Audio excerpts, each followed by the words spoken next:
மாதம்தோறும் 4 million பார்வையாளர்களை சென்றடையும் நமது நியூஸ் டைம் டிஎன் சேனலில் உங்களது விளம்பரங்கள் இடம்பெற வேண்டுமா?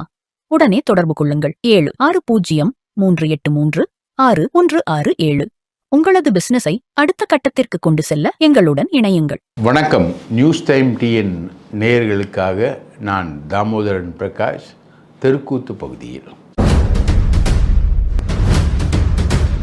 இப்போ நம்பிக்கை வாக்கெடுப்பில் 144 எம்எல்ஏக்கள் ஆதரவோட விஜய் ஜெயிச்சாச்சு. அடுத்தது என்ன அப்படின்றது தான் ஒரு முக்கியமான கேள்வி. அதுக்கு தான் எல்லோரும் எதிர்பார்ப்பாங்க. அடுத்து அமைச்சரவை எப்படி ஃபார்ம் பண்ண போகிறாரு இவர் அப்படின்றதான் மேட்ரு.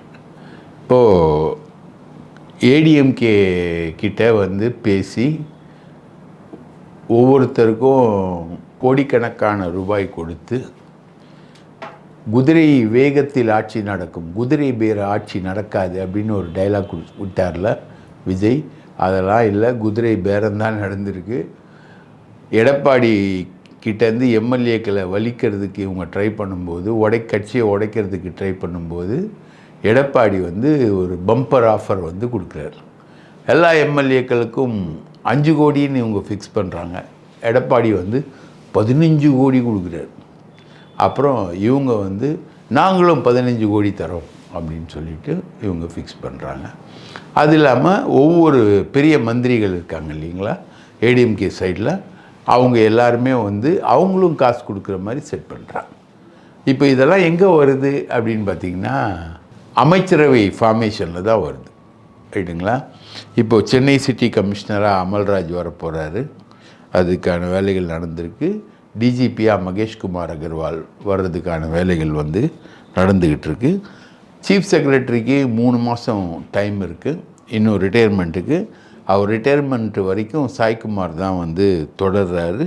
அதுக்கப்புறம் நிதித்துறை செயலாளர் கிருஷ்ணன் வர்றதுக்கான வாய்ப்பு இருக்குது. அவர் மேலே ஏகப்பட்ட கம்ப்ளைண்ட் இருக்குது. அந்த கம்ப்ளைண்ட்டு ஊழல் புகார்கள்லாம் அவர் மேலே இருக்குது. அறப்போர் இயக்கம் போன்ற அமைப்புகள்லாம் சொல்லியிருக்கு. அந்த புகார்களோடு தான் அவர் வருவாரா இல்லை வேறு யாரையாவது மாற்றி போடுவாங்களான்றது தெரியல. இப்போது அமைச்சரவை பட்டியல் யார் யார் வருவா, எந்தெந்த துறைகள் கொடுக்கப்படும். இப்போ ஒரு 9 பேரை தேர்ந்தெடுத்து தாவை காலந்து வச்சுருக்காங்க. அவங்களுக்கு என்ன துறைகள் கொடுக்கப்படும். ஏடிஎம்கேலேருந்து இவங்க ஒரு 6 பேர் அமைச்சராக்குறாங்க, ரைட்டுங்களா. காங்கிரஸ்லேருந்து 2 பேர் அமைச்சராக்குறாங்க. இவங்களுக்கெல்லாம் என்னென்ன துறைகள் வரும் அப்படின்றதான் இப்போ கேள்வி. அந்த கேள்விக்கான பதில் இதுதான். பார்த்திங்கன்னா சுகாதாரத்துறை நம்ம ஏடிஎம்கேக்கு போது சுகாதாரத்துறை அமைச்சராக புதுக்கோட்டை விஜயபாஸ்கர் வர்றார். உள்ளாட்சித்துறை ஏடிஎம்கேக்கு போது உள்ளாட்சித்துறை அமைச்சராக எஸ்பி வேலுமணி வர்றார், ரைட்டா. இபி ஏடிஎம்கேக்கு போது இபி அமைச்சராக நத்தம் விஸ்வநாதன் வர்றார், ரைட்டுங்களா. அதே மாதிரி அக்ரி அமைச்சராக ஆர் காமராஜ் வர்றாரு. அதுக்கப்புறம் டிரான்ஸ்போர்ட் ஏடிஎம்கேக்கு போது நம்ம கரூர் விஜயபாஸ்கர் அவர் வர்றார். இது இல்லாமல் முக்கியமான வாரியங்கள் இப்போ குடிசை மாற்று வாரியம், அந்த வாரியம் இந்த வாரியம்னு இருக்குது இல்லைங்களா, வீட்டு வசதி வாரியம் அப்படி இருக்குது இல்லைங்களா, அதெல்லாம் வருது. அதெல்லாம் அவங்களுக்கு கொடுக்கப்படுது. நீங்கள் இதெல்லாம் பார்த்தீங்கன்னா உங்களுக்கு அதிமுக அமைச்சரவையா தாவேக அமைச்சரவையான்னு உங்களுக்கு கேள்வி வரும். நம்ம நேற்றே சொன்னோம், அண்ணன் வேலுமணி மேலே எவ்வளோ கேஸ் இருக்குது, அண்ணன் விஜயபாஸ்கர் மேலே, புதுக்கோட்டை விஜயபாஸ்கர் மேலே குட்கா வழக்கிலேருந்து ஏகப்பட்ட கேஸ் அவர் மேலே பெண்டிங் இருக்குது, சொத்து குவிப்பு வழக்கு இருக்குது, எல்லாமே இருக்குது. அப்போது ஊழலுக்கு எதிராக ஊழலை ஒழிப்போன்னு சொன்ன இவங்க முழுக்க ஒரு ஊழல் அமைச்சரவையை, அதிமுக அமைச்சரவையை தான் இவங்க கொண்டு வராங்க. இப்போ எடப்பாடி என்ன சொன்னாங்க, இவங்க என்ன சார்ஜ் வைக்கிறாங்க, திமுகவோட சேர்ந்து எடப்பாடி ஆட்சி அமைக்கிறதுக்காக முயற்சி பண்ணார், அதனால தான் நாங்கள் எதிர்த்து விஜய்க்கு ஆதரவு கொடுக்குறோம் அப்படின்னு சொல்லிட்டு இன்றைக்கி ஏஞ்சி நின்னாங்க. இவங்க எழுந்து நின்னாங்க. ஆனால் இவங்க எல்லாரும் அமைச்சரவைக்குள்ளே வரும்போது, விஜய் அமைச்சரவைக்குள்ளே வரும்போது, அங்கே எடப்பாடியுடைய பார்கெனிங்கை எதிர்க்கிறன்ற பேர்வையில் இவங்க வரக்கூடியது வந்து அமைச்சரவை சீட்டுக்காக தானே வராங்க, கொள்ளடிக்கிறதுக்கு தானே வராங்க. அப்புறம் என்ன இந்த ஆட்சி வித்தியாசம்? இதில் கூட என்னென்னா, காங்கிரஸ் ஒரு 2 ரைட்டா, காங்கிரஸுக்கு ஒரு 2 மினிஸ்ட்ரி, ஒரு கேபினெட் மாதிரி ஒரு பவர்ஃபுல்லான ஒரு துறை, இன்னொன்று ஒரு டம்மி துறை அவங்களுக்கு கொடுக்குறாங்க. அப்போது 6 + 2 8 ஆயிடுச்சு. 8 வந்து இவங்களுக்கே போயிடுது. 33 தான் டோட்டலாக. பாக்கி 8 போயிடுச்சுன்னா 25 துறைகள் தான் வந்து தாவேக ஆட்கள் வந்து வரக்கூடிய துறைகள் வந்து 25. 8 துறைகள் வந்து கூட்டணி கட்சிகளுக்கு போகுது. இதில் திருமாவளவன் டேக் பார்ட் பண்ணல, சிபிஐ டேக் பார்ட் பண்ணல, சிபிஎம் டேக் பார்ட் பண்ணல. ஆக மொத்தம் நீங்கள் கற்பனை பண்ணி பாருங்கள், இபி மினிஸ்டராக நத்தம் விஸ்வநாதன் இருக்காருன்னா, நத்தம் விஸ்வநாதன் வந்து ஏற்கனவே இபி மினிஸ்டராக இருந்தப்போ இருந்த சார்ஜஸ் என்ன? டிரான்ஸ்போர்ட் மினிஸ்டராக வந்து கரூர் விஜயபாஸ்கர் வந்தார்னா, கரூர் விஜயபாஸ்கர் ஏற்கனவே டிரான்ஸ்போர்ட் மினிஸ்டராக இருந்தப்போ அவர் மேலே வந்த சார்ஜஸ் என்ன? ஹெல்த் வந்து புதுக்கோட்டை விஜயபாஸ்கர் வர்றாருன்னா அவர் மேலே இருக்கக்கூடிய சார்ஜஸ் என்ன? அதே மாதிரி ஒவ்வொருத்தர் மேலேயும் இருக்கக்கூடிய சார்ஜஸ் என்ன? இதெல்லாம் வந்து முக்கியமாக கவனிக்க வேண்டிய ஒரு விஷயம். இதுதான் வந்து ஃப்யூச்சர் உடனடியாக வரக்கூடிய சேஞ்சஸ்ன்னு வச்சுக்கோங்களேன். இதில் வந்து இப்போவுமே எல்லாத்தையும் ஆரம்பிச்சிட்டாங்க. பில்டர் அசோசியேஷன்ஸ் வந்து பில்டர் அசோசியேஷன் வந்து விஜயும் விஜய்க்கு நெருக்கமானவங்களையும் பார்த்துருக்காங்க. அதே மாதிரி டிஸ்டிலரி அசோசியேஷன் அவங்க வந்து விஜயும் விஜய்க்கு நெருக்கமானவங்களையும் பார்த்துருக்காங்க. இங்கே படித்துறை முருகன் ஒருத்தர் வந்து திருநெல்வேலியில் எம்எல்ஏவாக தேர்ந்தெடுக்கப்பட்டிருக்கார். அவர் வந்து ஒரு பெரிய கான்ட்ராக்டர். அவருக்கு டிஎம்கேல சேர்ந்து டிஎம்கேல சீட்டு கொடுக்கலன்னொன்னே அவர் வந்து தாவேக்காவில் சேர்ந்து தாவேக்காவில் சீட்டு வாங்கியிருக்காரு. அவரு ஹைவே கான்ட்ராக்டர் எல்லார்கிட்டேயும் பெரிய ஒரு கலெக்ஷனை விட்டுருக்காரு. இந்த கலெக்ஷன் விஷயம் வந்து இந்த 3 நாளில் வந்து பல்லாயிரக்கணக்கான கோடி ரூபாய் வந்து இவங்களுக்கு ஆஃபர் கொடுத்துருக்காங்க. இதை எல்லாத்தையும் மெயின்டைன் பண்ணி மேனேஜ் பண்ணுறது யாருன்னா ஆதவ் அர்ஜுன். ஆதவ் அர்ஜுன் வந்து இது எல்லாத்தையுமே மேனேஜ் பண்ணுறாரு. இது எல்லாமே யார்கிட்ட போகுதுன்னா, இந்த அரசாங்கத்தின் ஃபினான்ஷியர் யாருன்னா நம்ம மார்ட்டின், லாட்ரி மார்ட்டின். ஏன்னா வெஸ்ட் பெங்காலில் வந்து லாட்ரி வந்து இப்போ பிஜேபி வந்ததுனால இனி அங்கே லாட்ரி நடத்த முடியாது. மம்தா இருந்த வரைக்கும் மம்தாவை அட்ஜஸ்ட் பண்ணி ஒரு 15 வருஷமாக லாட்ரி நடத்தினாங்க. இனி வந்து வெஸ்ட் பெங்காலில் பிஜேபி வந்ததுனால லாட்ரி நடத்த முடியாது. கேரளாலேயும் ஏதோ அவ்வளோ எக்ஸ்பெக்டட் வருமானம்லாம் கிடையாது கேரளாவில். நார்த் ஈஸ்டர்ன் ஸ்டேட்டில் தான் அந்த ஸ்டேட் பேரில் வந்து லாட்ரியை வச்சு பிரிண்ட் பண்ணி போலியாக இவங்க அந்த சுரண்டல் லாட்ரியை வந்து பண்ணிக்கிட்டு இருக்காங்க. நார்த் ஈஸ்டர்ன் ஸ்டேட்டில் எல்லாமே திருட்டு காசு தான். அது வந்து அமலாக்கத்துறை வழக்குகள் இருக்குது, ஏகப்பட்ட இன்கம் டேக்ஸ் வழக்குகள் இருக்குது. அதையெல்லாம் மீறி லீமா ரோஸ் வந்து வீட்டில் 4000 கோடி ரூபாய் வச்சுருக்காங்க. அந்தளவுக்கு பணம் வச்சுருக்காங்க. இப்போது அரசியல் இவங்க கையில் கிடைக்குது. ஏன் அரசியலுக்கு வராங்கன்னு தெரியுது அவங்களுக்கு. தமிழ்நாட்டில் லாட்ரியை ஓப்பன் பண்ணலாம், கேசினோ பார்ன்னு சொல்லிட்டு அவங்க வந்து பாண்டிச்சேரியிலேருந்து ஆரம்பித்து ஈசிஆர் மூலமாக சென்னை வரைக்கும் அப்படியே த்ரூ அவுட் கன்னியாகுமரி வரைக்குமே அவங்க வந்து கேசினோ பார்ன்றத லாட்ரி சூதாட்டத்தை இன்ட்ரடியூஸ் பண்ண போகிறாங்க. ஆக தமிழ்நாட்டுக்குள்ளே லாட்ரி வருது. அப்போது இந்த வருவாய் எல்லாத்தையுமே, இந்த அரசுக்கு வரக்கூடிய வருவாய் இப்போ பில்டரில் வருது, டிஸ்டிலரிஸில் வருது, பிடபிள்யூடி கான்ட்ராக்டில் வருது, டாஸ்மாகில் வருது. எல்லாம் சொன்னாங்களே 10 பாட்டிலுக்கு 10 ரூபா, பாட்டிலுக்கு 10 ரூபா பாடினார்ல. இப்போ கேளுங்க, எந்த ஒயின் ஷாப்லையாவது 10 ரூபா வாங்காமல் இருக்கானுங்களான்னு. அப்போ இப்போ வாங்குகிற 10 ரூபா யாருக்கு போகுது? அப்போ செந்தில் பாலாஜிக்கு போச்சு. இப்போ யாருக்கு போகுது? அண்ணன் விஜய்க்கு போகுது. அண்ணன் விஜய்க்கு, விஜய் சார்பில் யார் வாங்குறா? அதுக்கான நெட்வொர்க் எல்லாம் அமைச்சிட்டாங்க. மணல் அள்ளுறதுக்கு, மணல் கனிம வள கொள்ளையை எதிர்த்து இவங்க பெருசாக பேசினாங்க. கனிம வள கொள்ளையில் வந்து கரிகாலன், ரத்னம், ராமச்சந்திரன் ப்ளஸ் இன்னொருத்தர் இப்போ புதுசாக அவர் எல்லாம் சேர்ந்து விஜயோட அண்டர்ஸ்டாண்டிங் போட்டாங்க. அண்டர்ஸ்டாண்டிங் போட்டு அதுக்கான ஒர்க்கு நடந்துக்கிட்டு இருக்கு. கனிம வளங்கள் அள்ளப்பட ஆரம்பித்திருக்கிறது. அப்போது என்னையா மாற்றம் மாற்றம் மாற்றம் மாற்றம் சொன்னீங்க. ஏடிஎம்கே மினிஸ்டர் எல்லாம் உட்காடுறான், ஊழல் அமைச்சர்கள் எல்லாம் உட்காடுறான். அது மாற்றமா? இப்போது இவங்கெல்லாம் வந்து ஆயிரக்கணக்கான கோடி ரூபாய் கொடுக்குறாங்க அப்படின்னு சொல்கிறாங்களே, இது மாற்றமா?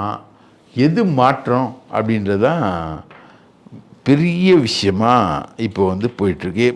மாற்றம்ன்றது வந்து எந்த மாற்றமுமே இவருக்கு கிடையாது. ரைட்டுங்களா? ஒரே ஒரு மாற்றத்தை வந்து நேற்று பண்ணியிருக்காரு. ரிக்கி ரோதன் பண்டிட் வெற்றிவேல் அவரை வந்து ஓஎஸ்டி ஆஃபீஸர் ஸ்பெஷல் டியூட்டியாக போட்டாங்க. அப்போ நம்ம நேற்று வீடியோவில் செம்மையாக அவரை எக்ஸ்போஸ் பண்ணியிருந்தோம். அவர் பொண்டாட்டியை கொலை செய்ய முயற்சி பண்ணான்னு ஒரு கேஸ் வந்து ஒரு 10 வருஷத்துக்கு முன்னாடி வெளியில் வந்தது. நம்ம நக்கீரன் பத்திரிகையிலையும் வெளியில் வந்தது. அதெல்லாம் இன்றைக்கி வந்து சுற்றிக்கிட்டு இருக்குது, பெரிய அளவுக்கு சுற்றிக்கிட்டு இருக்குது. பிரேமலதா வந்து சட்டமன்ற க்ளீனாக கேட்டாங்க, அரசவை கவிஞர் உங்கள் அரசவைக்கு வேண்டப்பட்ட ஆளுன்னா நீங்கள் வந்து தனிப்பட்ட முறையில் நீங்கள் தான் வச்சுக்கணும், அரசாங்கத்துக்கு வந்து கொண்டு வரக்கூடாது அப்படின்னு அந்த மாதிரி க்ளீனாக கேட்டாங்க. நம்ம தமீம் அன்சாரி புட்டு புட்டு புட்டு வச்சார் யார், ராடன் வெற்றிவேலை பற்றி. பிரேமலதா மன்னராட்சி அரசவை வீட்டுக்குள்ளே வச்சுக்குவாங்க, நீங்கள் எப்படி பண்ணுறீங்க அப்படின்றது தான் இது பண்ண. அதுக்கப்புறம் உதயநிதி தான் சூப்பர் புஷ்பா படம் மாதிரி ஆட்சி நடத்துகிறீங்களா? சோஃபா போது பின்னாடியே முதலமைச்சர் போகிறாரு. மாற்றமான ஆட்சின்னு பார்த்தா புஷ்பா பட ஆட்சியை நடத்தினுக்கிறீங்கன்னு கிண்டல் மேலே கிண்டல், கேலி. அது சின்ன வயசு கலைஞர் மாதிரி அவரோட பேச்சு. ஸ்டாலின் கூட கொஞ்சம் டீசெண்டாக பேசிட்டு போயிடுவார். இவர் அப்படி இல்லை, நக்கல் நையாண்டியோட போட்டு. இதில் துரதிர்ஷ்டம் என்னன்னா, இந்த நம்பிக்கை வாக்கு கோர்றதை வந்து விஜய் லைவ் பண்ணிட்டார். முதல்ல இருந்து லைவ் பண்ணிட்டார். அவர் என்ன நினச்சார்னா, விஜய்னா இப்போ 1 லட்சம் பேர் பார்க்குறான், 2 லட்சம் பேர் பார்க்குறான் அப்படின்னா விஜய்னா வந்து பெரிய அளவுக்கு பார்ப்பாங்க அப்படின்னு இது எல்லாத்தையுமே லைவ் பண்ணிட்டான். இவர் லைவ் பண்ணால் அதில் ஸ்கோர் பண்ணது பிரேமலதா, தமீமுன் அன்சாரி, உதயநிதி ஸ்டாலின். உதயநிதியோட அந்த புஷ்பா பட கமெண்ட்லாம் வந்து பிச்சுக்கிச்சு, வைரலாக பிச்சுக்கிச்சு. புஷ்பா படத்து பாணியில் ஆட்சி நடத்துகிறீங்களையா, சோஃபா போது பின்னாடி முதலமைச்சர் போகிறாரு அப்படின்ற மாதிரி போச்சு. வேறு யாராலையும் ஸ்கோர் பண்ணவே முடியல அங்கே. ரைட்டா? நீங்கள் வந்து ஒரே ஒரு பதில் மட்டும் இவரால் சொல்ல முடிஞ்சு, நாங்கள் குதிரை வேகத்தில் ஆட்சி நடத்துவோமே தவிர குதிரை பேர ஆட்சி நடத்தலை அப்படின்னு. குதிரை பேர ஆட்சின்ற அலிகேஷனை சொன்னது வந்து நம்ம பிரேமலதா சூப்பராக சொன்னாங்க. அந்த குதிரை பேர ஆட்சியை வந்து அவங்க சூப்பராக சொன்னாங்க. பாக்கி யாராலையும் ஸ்கோர் பண்ண முடியல. கம்யூனிஸ்ட் கட்சியால் கூட இந்த சட்டமன்றத்தில் அவங்கள விமர்சிக்கணுன்ற ஒரு நிலை எடுக்கும்போது கூட, அவங்கள ஆதரித்தாலும் விமர்சிக்கணுன்ற ஒரு நிலை எடுக்கும்போது கூட கம்யூனிஸ்டுகளால் ஸ்கோர் பண்ண முடியாத இடமே கிடையாது. ஆனால் இந்த தடவை கம்யூனிஸ்டுகள் ஸ்கோர் பண்ணவே இல்லை. தமீமுன் அன்சாரியும் உதயநிதி ஸ்டாலினும் பிரேமலதாவும் பின்னிட்டாங்க. பிரேமலதாவுக்கு சட்டமன்ற அனுபவமே கிடையாது, முதல் முறையாக வராங்க அவங்க பிச்சு எடுத்துட்டாங்க பிரேமலதா. இது எல்லாத்தையும் லைவ் போட்டு அண்ணனால் பதில் சொல்ல முடியல. அதுக்கப்புறம் வீட்டுக்கு போய் உக்காந்து பதில் சொல்கிறாரு. நீங்கள் வந்து இவ்வளோ ஓட்டு தான் வாங்கினீங்க, திமுக வந்து எங்களை விட கம்மியாக தான் வாங்கிச்சு, உங்களை விட நாங்கள் அதிகமாக ஸ்கோர் பண்ணிட்டோம், நாங்கள் இப்படிலாம் பண்ணியிருக்கோம் அப்படின்ற மாதிரி இவங்க எல்லாத்தையுமே பேசுகிறாங்க. பதில் சொல்லியிருக்காரு. அதாவது வீட்டுக்கு போய் ஹோம்ஒர்க் பண்ணுவாங்க தெரியுமா, ஸ்கூலில் எழுத முடியாமல் வீட்டுக்கு போய் உட்காந்து ஹோம்ஒர்க்கில் எழுதுவாங்க தெரியுமா, அதுதான். இப்போது இவர் முழுக்க பார்த்திங்கன்னா எடப்பாடி வந்து இப்போ கட்சித்தாவல் தடை சட்டத்தை வந்து இன்வோக் பண்ணுறாரு. இந்த குதிரை பேரம் அப்படின்றதுல வந்து கட்சித்தாவல் தடை சட்டத்தை இன்வோக் பண்ணுறாரு. ரைட்டுங்களா? அதில் வந்து பெரிய அளவுக்கான ஸ்கோரிங் வந்து எடப்பாடிக்கு பெரிய அளவுக்கு எடப்பாடி வந்து ஸ்கோர் பண்ணுறாரு. அடுத்தது வந்து உங்களுக்கு வரப்போகிறது வந்து கட்சி தாவல் தடை சட்டம். இப்போது இந்த ராதன் பண்டிட் விவகாரம் ரொம்ப மோசமாக போகவே முதல் முறையாக அவர் அப்பாயிண்ட் பண்ண ராதன் பண்டிட்டை அவரே வந்து இனி நீ எதுக்கும் அரசாங்க பதவியெலாம் உனக்கு கிடையாது அப்படின்னு சொல்லி விஜய் வந்து இறக்குறாரு. அவருடைய பதவியை ரத்து செய்கிறார். இதுவே தோல்வி தானே? இந்த கோணல் முதல் கோணல் தானே? இது வந்து முற்றும் கோணல் தானே? யாராவது முதல் எடுத்தோடனே போஸ்டிங்கை வந்து ஒரு ஜோசியக்காரனுக்கு கொடுப்பாங்களா தமிழ்நாட்டில்? பார்த்தா விஷயத்தை கேட்டால் இன்னும் ஆச்சரியமாக இருக்குது. விஜய் வந்து ஜாதகத்தை தாண்டி எதையும் செய்ய மாட்டாராம். அவர் வந்து கிறிஸ்டின்னு எல்லோரும் நம்பிக்கிட்டு இருக்காங்க. கிறிஸ்டியனை நம்புகிறவங்களே கேட்டு தெரிஞ்சுக்கோங்க. கிறிஸ்தவர்கள் வந்து ஜாதகத்தை நம்புவாங்களா? ஜோசியம் பார்ப்பாங்களா? ஜோசியம், ஜாதகம், இந்த சகுனம் இதெல்லாம் வந்து இந்து மதத்தோட சனாதன தர்மத்தோட ஒரு பார்ட்டு தான். உதயநிதி சொல்கிற மாதிரி சனாதன தர்மம் ஒழிக அப்படின்னும் போது இதெல்லாம் வந்து ஒழிக. இது வந்து வானவியல் சாஸ்திரம், பூகோளம், கோள்களின் நடமாட்டம், அது இதுன்னு சொல்லி பில்டப் கொடுக்குறீங்களே. உங்கள் விஜய் வந்து முழுக்க ஜாதகத்தை தாண்டி ஒரு இன்ச்சு கூட ஒரு பார்க்க மாட்டார் அப்படின்றது தான் விஷயம். இதில் முக்கியமான இந்த நோட்டு வந்து ரொம்ப மோசமான ஒரு நோட்டு. அதில் இந்த ராதன் பண்டிட் வெற்றிவேல் வந்து நம்ம எக்ஸ்போஸ் பண்ணாது, நம்ம வீடியோ வெளிவந்து ஒரே நாளில் அவரை வந்து மாற்றிடுறாங்க. ஆனால் இவ்வளவும் பண்ண இவர் வந்து ஒரு நல்ல விஷயம் பண்ணியிருக்கார். விஜய் கொஞ்சம் ஆனஸ்டாக பண்ணியிருக்கார். அது என்னன்னா, வடக்கு மண்டல ஐஜியாக இருந்தவர் அஸ்ரா கர்க், ரைட்டுங்களா? இவர் வந்து பார்த்தீங்கன்னா 2004 ஐபிஎஸ் பேட்சஸ் சேர்ந்தவர். வேலூர் ஏஎஸ்பியாக இருக்கார். பஞ்சாப் மாநிலத்தை சேர்ந்தவர். பஞ்சாபோட சிங்கம்னே அவர் சொல்லலாம். பயங்கரமான straight forward, cut throat straight forward. எப்படின்னா, இவர் சிபிஐயில் வேலை செய்யும்போது ஒருத்தன் லஞ்சம் கொடுக்க வரான். லஞ்சம் கொடுக்க வந்தவனை ஆஃபீஸ்க்கு வர வச்சுட்டு 3.5 கோடி ரூபா லஞ்சம் எடுத்துகிட்டு வரான் 10 வருஷத்துக்கு முன்னாடி. அவனை வந்து அரெஸ்ட் பண்ணி உள்ள தள்ளுறாரு இவர். இவர் மதுரையில் ஒரு உணர்ச்சிபூர்வமான கேஸ் எனக்கு தெரிஞ்சு. அதாவது ஒரு பொண்ணு கணவனை கொன்னுடுறான். எதுக்கு கொல்றான்னா, அவன் வந்து சொந்த பொண்ணையே உடலுறவு கொள்றதுக்காக, கற்பழிக்கிறதுக்காக முயற்சி பண்ணுறான். அவனை கொன்னுடுறான். அந்த பொண்ணு சொந்த பொண்ணை காப்பாற்றுறதுக்காக கணவனை கொன்னுடுறான் அந்த பொண்ணு. அந்த பொண்ணு மேலே கொலைக்கேஸே போடல. அவர் கொன்னுடுறான், வர்ச்சுவலாக கொன்னுட்டு சரண்டர் ஆகிறான். அந்த பொண்ணு மேலே ஒரு கொலைக்கேஸே போடல. ஏன்னா அந்த பொண்ணு வந்து இன்டென்ஷனலாக அவனை கொலை பண்ணல, தன்னோட பொண்ணை பாதுகாக்கிறதுக்காக அந்த பொண்ணு கொலை பண்ணுது. தன்னுடைய சின்ன பொண்ணை, குழந்தைய பாதுகாக்கிறதுக்காக பண்ணுது. கொலை கேஸே போடல. அதை வந்து சென்னை உயர்நீதிமன்றம் ஏற்குது. இவர் வந்து அப்படிப்பட்ட ஒரு ஆள்.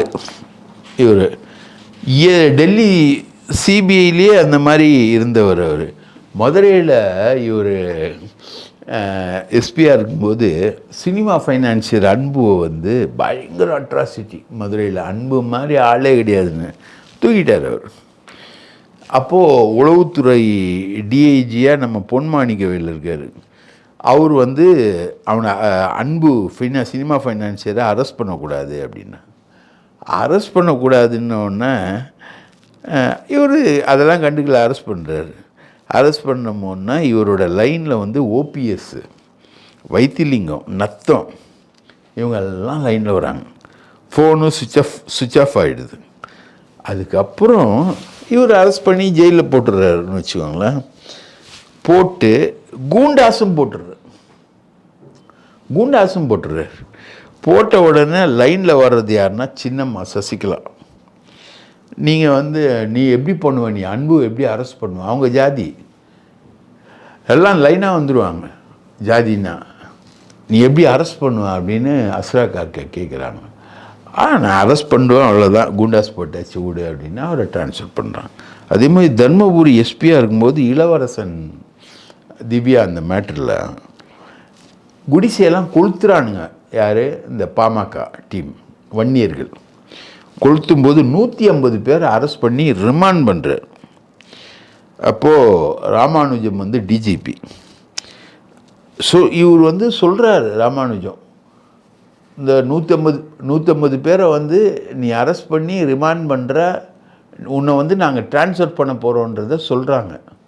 நீ ட்ரான்ஸ்ஃபர் வேணால் பண்ணிக்கோ அப்படின்ற மாதிரி சொல்லிவிட்டு ரிமாண்ட் பண்ணி ஜெயிலுக்கே அனுப்பிச்சிடுறார். அதுக்கப்புறம் நீ பார்த்துக்கூடா அப்படின்றார் இவர்.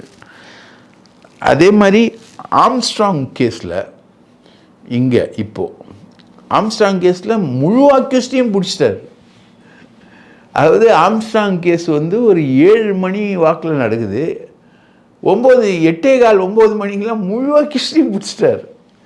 அவர் பிடிச்சதான் ரியல் அக்யூஸ்டு. இன்னைக்கு வரைக்கும் அவர் பிடிச்சதான் அக்யூஸ்டு. எல்லா அக்யூஸ்டையும் பிடிக்கிறார்.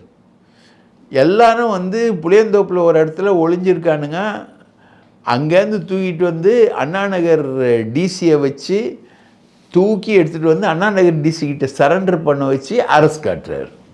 ஃபுல் டீமை யார் யார் ஆம்ஸ்ட்ராங்கை கொலை பண்ணாங்களோ அந்த டீமை ஃபுல்லாக அரெஸ்ட் பண்ணுறாரு. அப்போது வந்து சந்தீப் ராய் ரத்தோர் வந்து பயங்கரமாக அதில் பாலிடிக்ஸ் பண்ண பார்க்குறாரு. அப்போ கமிஷனர் அவர் வந்து அதுக்கெல்லாம் ஈல்ட் ஆகலை. அவர் டோட்டலாக அவர் ஈல்ட் ஆகாமல் அந்த அரெஸ்ட்டை வந்து அவர் கேரி பண்ணுறாரு. ரைட்டுங்களா? இப்போது இவர் வந்து இன்டெலிஜென்ஸ் ஐஜியாக போடணும் அப்படின்ட்டு விஜய் டீம் வந்து முடிவு பண்ணி ஒரு நல்ல ஆஃபீஸரை போடணும். அப்போ தான் இன்டெலிஜென்ஸ்லாம் இல்லைன்னா இவங்களால் சட்டம் ஒழுங்கை மெயின்டைன் பண்ண முடியாது. ஏற்கனவே செந்தில் வேலன்னு ஒருத்தனை போட்டு தான் ஸ்டாலின் கவர்மெண்ட் அழிஞ்சதுக்கு காரணமே. செந்தில் வேலனும் நம்ம உதயச்சந்திரனும் 2 பேரும் சேர்ந்து தான். இப்போ உதயச்சந்திரனை ட்ரான்ஸ்ஃபர் போஸ்டிங்கில் இண்டஸ்ட்ரியல் இன்வெஸ்ட்மெண்ட்டில் போட்டிருக்காங்க. இருக்கிறதுலே மோஸ்ட்லி டம்மி போஸ்ட்டு. அங்கேருந்து குமார் ஜெயந்தை தூக்கி டிஎன்பிஎல் தமிழ்நாடு காகிதத்தில் போட்டிருக்காங்க. உதயச்சந்திரன் பயங்கரமாக லாபி பண்ணி அவர் டேவிட்சன் தேவாசீர்வாதம் எல்லோரும் சேர்ந்து லாபி பண்ணி எப்படியாவது அவங்க மேலே வரணும்னு பார்த்தாங்க. நம்ம வேல்பாரி எழுதினார் சு வெங்கடேசன், மிகப்பெரிய போராளி, தமிழ்நாடு கண்டதுலேயே வந்து கம்யூனிஸ்ட் இயக்கத்துக்கு மிகப்பெரிய கரையாக இருந்தாலும் வந்துக்கிட்டு இருக்கான். கம்யூனிஸ்டுகள் நீங்கள் ஜாக்கிரதையாக இருக்கணும் அந்த ஆள்கிட்ட. உதயச்சந்திரன் இந்த டீமோட பெரிய லீலைகள் அதெல்லாம். அதுக்கு பதில் தான் இவரை போட்டிருக்காங்க. நம்ம அஸ்ரா கார்கா வந்து உளவுத்துறை ஐஜியாக போட்டிருக்காங்க. தாரேஷ் அப்படின்றவர் வந்து ஹெல்த்துக்கு போட்டிருக்காங்க. அனு ஜார்ஜ் அப்படின்னு சிஎம் செக்ரட்டரி 4ஆக இருந்தவங்க ஸ்டாலினுக்கு, அவங்கள வந்து கால்நடைத்துறைக்கு போட்டிருக்காங்க. இது மாதிரி மாற்றங்கள்லாம் நடக்குது. இப்போது சந்தீப் ராய் ரத்தோர் என்ன பண்ணுறாருன்னா, இப்போது அகெயின் நம்ம இவர் விஷயத்துக்கு வருவோம், அஸ்ரா கார்க் விஷயத்துக்கு. அஸ்ரா கார்க்கை போடக்கூடாதுன்னு அட்டம் பிடிச்சி எல்லா லாபியும் பண்ணுறாரு. 10 நாளாக விஜய் போகிற எல்லா இடத்துக்கும் இவர் போகிறாரு. சென்னை நகரத்துக்குள்ளே டிஜிபியாக இருக்கிறவங்க வந்து நுழையக்கூடாதுன்னு 1880 ஒரு சட்டம் வந்து தனியாக சென்னை போலீஸ் சிட்டி ஆக்டுன்னே போட்டிருக்காங்க. டிஜிபியாக இருந்தாலும் சென்னை கமிஷனரை கேட்டு தான் நீ உள்ளே வர முடியும். அந்த மாதிரி அதெல்லாம் மீறி இவர் வந்து பெரிய அளவுக்கு பண்ணுறாரு. நேர்மை ப்ளஸ் திறமை, இந்த விஷயங்கள் தான் அஸ்ரா கார்க்கை வந்து போட்டிருக்கு. எப்படி நம்ம வந்து இந்த ஜோசியரை அரசு அதிகாரி ஆக்கினப்போ நம்ம எதிர்த்தோமோ அதுக்கு நேர்மாறாக அஸ்ரா கார்க்கு வர்றது வந்து தமிழ்நாட்டுக்கு நல்லது. அவர் நமக்கு எதுவும் செய்ய போகிறதில்ல, ரைட்டா?